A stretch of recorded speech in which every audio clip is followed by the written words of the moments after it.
Hello student. आज मैं आपके लिए कक्षा 9th का कृतिका भाग 1 का पहला चैप्टर लेकर प्रस्तुत हुई हूँ। इसका जो पहला चैप्टर है वो है इस जल प्रलय में। इस जल प्रलय में बच्चों, ये जो चैप्टर है इसको मैं आपको 2 भागों में पढ़ाऊँगी, भाग 1 और भाग 2। तो ये जो चैप्टर है, इस चैप्टर में आपको कवि ने बाढ़, आप जानते हैं बाढ़, जब कभी भी वर्षा ऋतु में कई इलाकों में बाढ़ आ जाती है। जब बारिश का पानी बहुत ज़्यादा भर जाता है तो बाढ़ का रूप ले लेती है, तो उसी बाढ़ से बहुत सारे नुकसान झेलने पड़ते हैं। यानी कि ऐसे बहुत सारे नुकसान हो जाते हैं गाँवों में, शहरों में जहाँ बाढ़ आती है।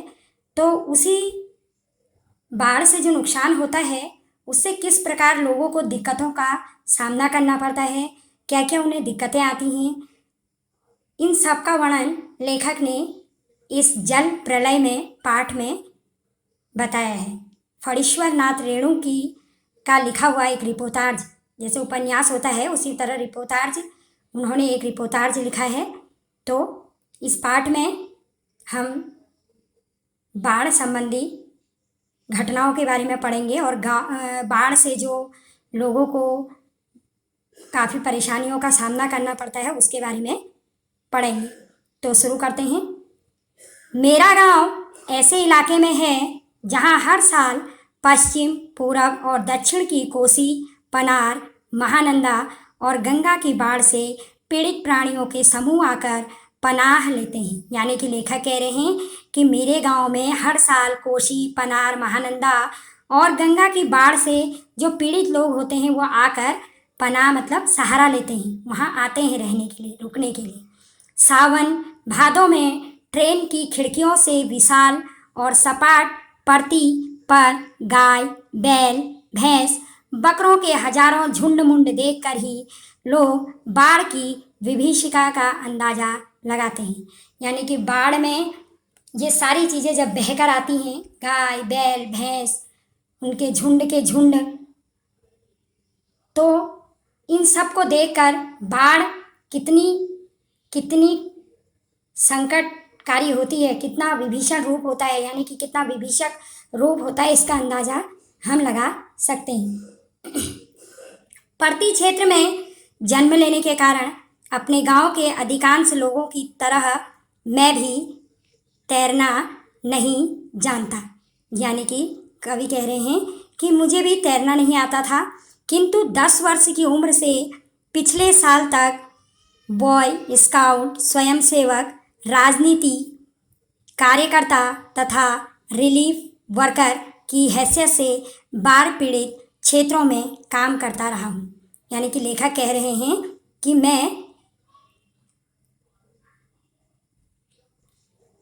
पहले तैरना नहीं जानता था, लेकिन 10 वर्ष की उम्र से पिछले साल तक बॉय स्काउट के रूप में मैंने काम किया है। स्काउट जो जगह जगह पर स्काउटिंग वगैरह सिखाते हैं और काफ़ी लोगों की सहायता करते हैं, स्काउट गाइड जो आपके होते हैं। स्वयंसेवक, राजनीति के कार्यकर्ता, रिलीफ वर्कर की हैसियत से बाढ़ पीड़ित के क्षेत्र में लेखक काम कर चुके हैं। यानी कि उनका यही काम था कि जहां लोगों को कुछ परेशानी, बाढ़ पीड़ित इत्यादि क्षेत्रों में वो जाया करते थे और उनकी परेशानियों को हल करते थे। हाई स्कूल में बाढ़ पर लेख लिखकर प्रथम पुरस्कार पाने से लेखक धर्मयुग में कथा दशक के अंतर्गत बाढ़ की पुरानी कहानी को नए पाठ के साथ प्रस्तुत कर चुके थे। हाई स्कूल में भी लेखक को कक्षा में प्रथम पुरस्कार मिला। बाढ़ की कहानी उन्होंने लिखी और उस पर उनको बाढ़ पर लेख पर एक पुरस्कार मिला। जय गंगा 1947, डायन कोशी 1948, हड्डियों का पुल 1948 आदि छुटपुट रिपोर्टार्जों के अलावा मेरे कई उपन्यासों में बाढ़ की विनाश लीलाओं के अनेक चित्र अंकित हुए हैं। यानी कि लेखक कह रहे हैं कि मैंने जो उपन्यास लिखे हैं उनमें आप जब पढ़ेंगे तो उसमें बाढ़ की विनाशक घटनाओं का, उनकी लीलाओं का चित्र मैंने अंकित किया है, किंतु गांव में रहते हुए बाढ़ से घिरने, बहने, धंसने, भसने और भोगने का अनुभव कभी नहीं हुआ। उन्होंने कहा कि मैंने उपन्यासों में बाढ़ के बारे में लिखा जरूर है, चित्र बनाए हैं, लिखा है, किंतु अपने गांव में रहते हुए कभी बाढ़ को मैंने स्वयं अपनी आंखों से नहीं देखा। वह तो पटना शहर में सन 1967 में ही हुआ। वो कह रहे हैं जब मैं पटना में था तब 1967 की जो बाढ़ आई वह मैंने स्वयं अपनी आंखों से देखी, जब 18 घंटे की अविराम वृष्टि के कारण पुनपुन का पानी राजेंद्र नगर, कंकड़बाग तथा अन्य निचले हिस्सों में घुस आया था। तब 1967 में एक ऐसी बाढ़ आई पटना शहर में कि सारा जो पानी था, पुनपुन नदी वहाँ पर थी, उसका पानी राजेंद्र नगर, कंकड़बाग हिस्सों में घुस गया। अर्थात बाढ़ को मैंने भोगा है। कवि कह रहे हैं कि मैंने स्वयं जब इस बाढ़ को देखा तो मैंने उसको भोगा है। शहरी आदमी की हैसियत से, मैं भी उस टाइम उसी शहर में था, तो उस शहर के में रहने के वजह से मैंने ये सब देखा है। इसीलिए इस बार जब बाढ़ का पानी प्रवेश करने लगा, पटना का पश्चिमी इलाका छाती भर पानी में डूब गया। मैंने देखा कि पानी बढ़ता जा रहा है और पूरा इलाका छाती भर पानी में डूब गया। तो हम घर में ईंधन, आलू, मोमबत्ती, दिया सलाई, पीने का पानी और कंपोस्ट की गोलियां जमा कर बैठ गए और प्रतीक्षा करने लगे। यानी कि लेखक कह रहे हैं जब पानी बढ़ता गया तो हमने ये सारी चीज़ें अपने घर में इकट्ठी कर ली ताकि हमें कोई भी परेशानी का सामना न करना पड़े। सुबह सुना राजभवन और मुख्यमंत्री निवास प्लावित हो गया है। पूरा राजभवन और मुख्यमंत्री का जो निवास था वह भी जल में डूब गया है। दोपहर में सूचना मिली गोलघर जल से घिर गया है। यूँ सूचना बांग्ला में इस वाक्य से मिली थी, जानो गोलघर डूबे गए छे। यानी कि बांग्ला में वहाँ यही बोल रहे थे कि लगता है जानो गोलघर डूबे गए छे, लगता है कि गोलघर भी डूब गया है। और 5 बजे जब कॉफ़ी हाउस जाने के लिए तथा शहर का हाल मालूम करने के लिए निकला, लेखक कह रहे हैं जब मैं स्वयं शहर के हाल को मालूम करने के लिए निकला तो रिक्शे वाले ने हंसकर कहा, आप कहाँ जाइएगा, कॉफ़ी हाउस में तो अबले पानी आ गया होगा। तब रिक्शे वाले ने लेखक से ऐसा कहा कि अब वहाँ जाना बेकार है क्योंकि वहाँ भी पानी आ गया होगा। चलो पानी कैसे घुस गया है वही देखना है, कहकर हम रिक्शा पर बैठ गए। साथ में नई कविता के एक विशेषज्ञ व्याख्याता आचार्य कवि मित्र थे। यानी कि एक उनको मित्र मिल पड़े अपने वहीं पर जो आचार्य कवि थे, जो मेरी अनवरत, अनर्गल, अनगढ़, गद्यमय स्वतोक्ति से कभी बोर नहीं होते थे। यानी कि वो हमेशा मेरी बातों को सुनते थे, मुझसे वो कभी भी बोर नहीं होते थे। वो मित्र भी मुझे मिल गए। Motor, scooter, tractor, motorcycle, truck, टमटम, साइकिल, रिक्शा पर और पैदल लोग पानी देखने जा रहे हैं। लोग पानी देखकर लौट रहे हैं। देखने वालों की आंखों में, जुबान पर एक जिज्ञासा है। जिज्ञासा मीन्स जानने की इच्छा। यानी कि हर व्यक्ति की आंखों में एक और जुबान में एक, मुंह में एक जिज्ञासा है, पानी कहाँ तक आ गया है। हर कोई ये जानना चाहता है। जिज्ञासा मीन्स जानने की इच्छा। ये जानना चाहता है कि आखिर पानी शहर में कहाँ तक आ गया है। देख कर लौटते हुए लोगों की बातचीत फ्रेजर रोड पर आ गया क्या, पार कर गया, Shri Krishnapuri, Pataliputra colony, boring road, industrial area का कहीं पता नहीं। अब भट्टाचार्य जी रोड पर पानी आ गया होगा। छाती भर पानी है। विमेश कॉलेज के पास डुबाव पानी है। आ रहा है, आ गया है, घुस गया है, डूब गया है, डूब गया है, डूब गया है। यानी कि सब लोग वहाँ पर यही बोल रहे थे कि पानी आ गया है। कहाँ तक पानी आ गया होगा, पानी अंदर घुस गया है, पानी आ गया है। यही सब लोगों की जबान पर एक ही बात थी कि आखिर पानी कहाँ आ गया है। हम जब कॉफ़ी हाउस के पास पहुँचे, लेखक कह रहे हैं जैसे ही मैं कॉफ़ी हाउस के पास पहुँचा, कॉफ़ी हाउस बंद कर दिया गया था। पूरा कॉफ़ी हाउस बंद हो गया था। सड़क के किनारे एक मोटी डोरी की शक्ल में गेरुआ झाग फेन में उलझा पानी तेजी से सरकता आ रहा था। मैंने कहा, आचार्य जी आगे जाने की जरूरत नहीं, वो देखिए आ रहा है मृत्यु का तरल दूत। इसमें आपका एक प्रश्न भी है कि मृत्यु का तरल दूत किसे कहा गया है। तो यही मृत्यु का तरल दूत बाढ़ के पानी को कहा गया है। जैसे ही लेखक ने देखा कि एक झाग फेन में उलझा हुआ, यानी कि गेरुआ झाग फेन में उलझा पानी तेजी से उनकी ओर को चला आ रहा है, तब उन्होंने अपने मित्र आचार्य जी से कहा कि अब हमें आगे जाने की जरूरत नहीं है, वह देखिए मृत्यु का जो तरल दूत यार का बाढ़ का जो पानी है वो हमारी तरफ को ही आ रहा है। आतंक के मारे मेरे दोनों हाथ बरबस जुड़ गए और सभय प्रणाम निवेदन में मेरे मुंह से कुछ अस्फुट शब्द निकले। हाँ, मैं बहुत कायर और डरपोक हूँ, यानी कि उनको लगा कि मैं इस पानी को देख के डर गया हूँ, यानी कि मैं बहुत कायर हूँ। रिक्शा वाला बहादुर है कहता है चलिए ना थोड़ा और आगे। रिक्शा वाला उनको बहादुर जान पड़ा, क्योंकि उसने कहा कि चलिए और थोड़ा आगे चलते हैं। भीड़ का एक आदमी बोला, ए रिक्शा, करंट बहुत तेज है, आगे मत जाओ। मैंने रिक्शे वाले से अनुनय भरे स्वर में कहा, लौटा ले भैया, आगे बढ़ने की जरूरत नहीं। रिक्शा मोड़कर हम अप्सरा सिनेमा शो बंद के बगल से गांधी मैदान की ओर चले। पैलेस होटल और इंडियन एयरलाइंस दफ्तर के सामने पानी भर रहा था। पानी की तेज धारा पर लाल हरे नियन विज्ञापनों की परछाइयाँ सैकड़ों रंगीन सांपों की सृष्टि कर रही थी। गांधी मैदान की रेलिंग के सहारे हजारों लोग खड़े देख रहे थे।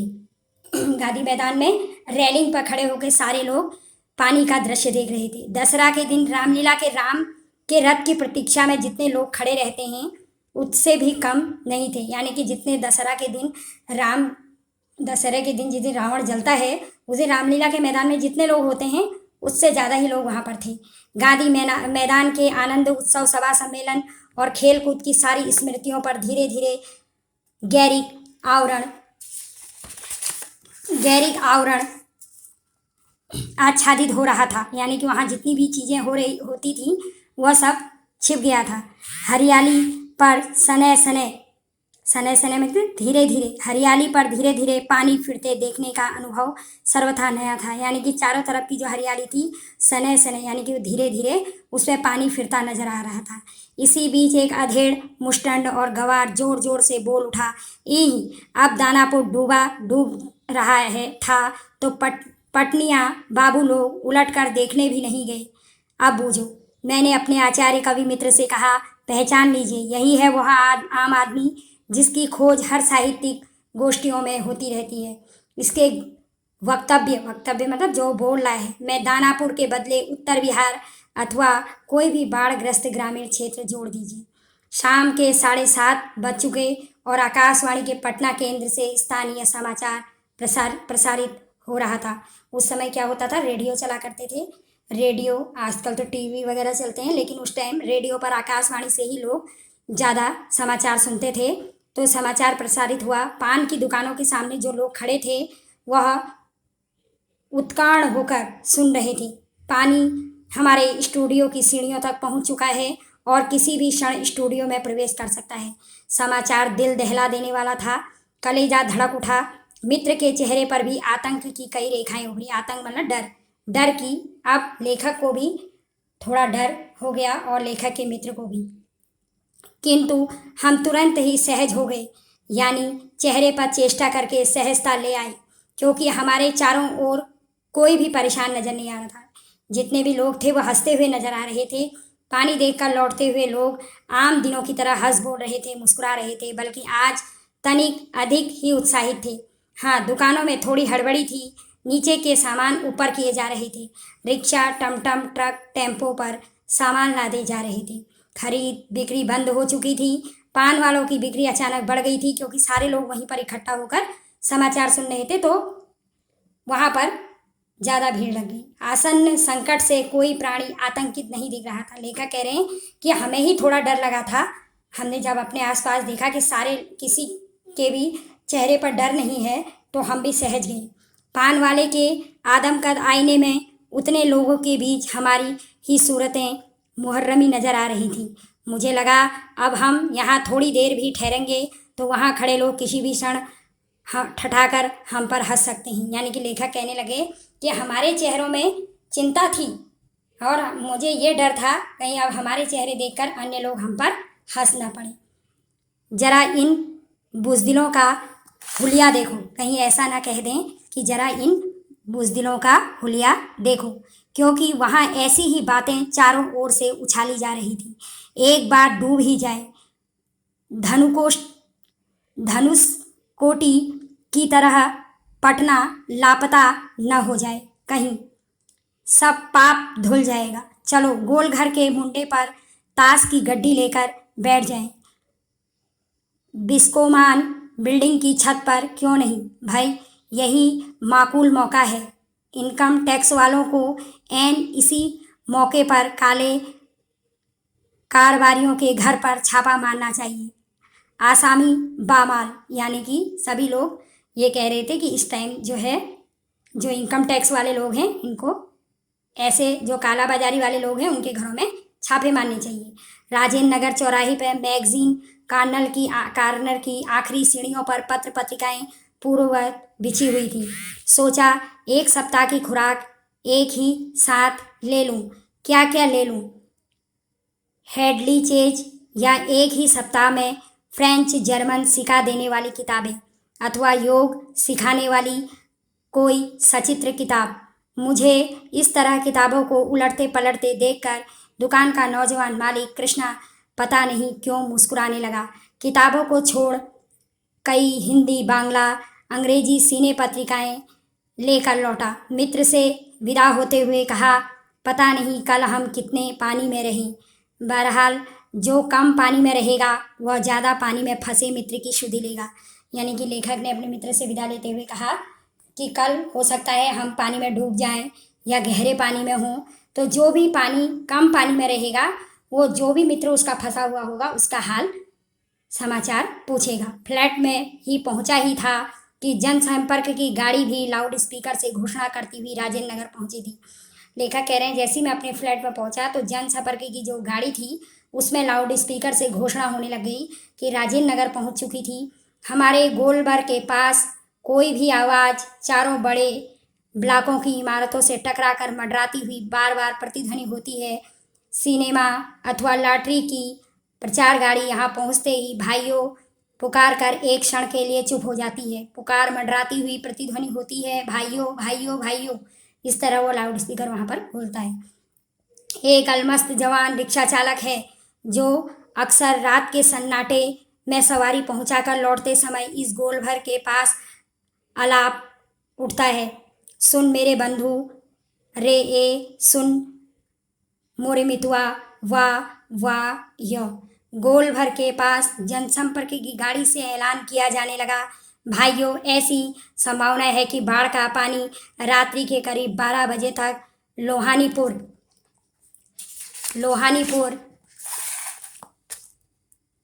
कंकड़बाग और राजेंद्र नगर में घुस जाए। अतः आप लोग सावधान हो जाएं। प्रतिध्वनि सावधान हो जाएं, सावधान हो जाएं। इसका अगला भाग अगले वीडियो में आपको पढ़ाऊंगी।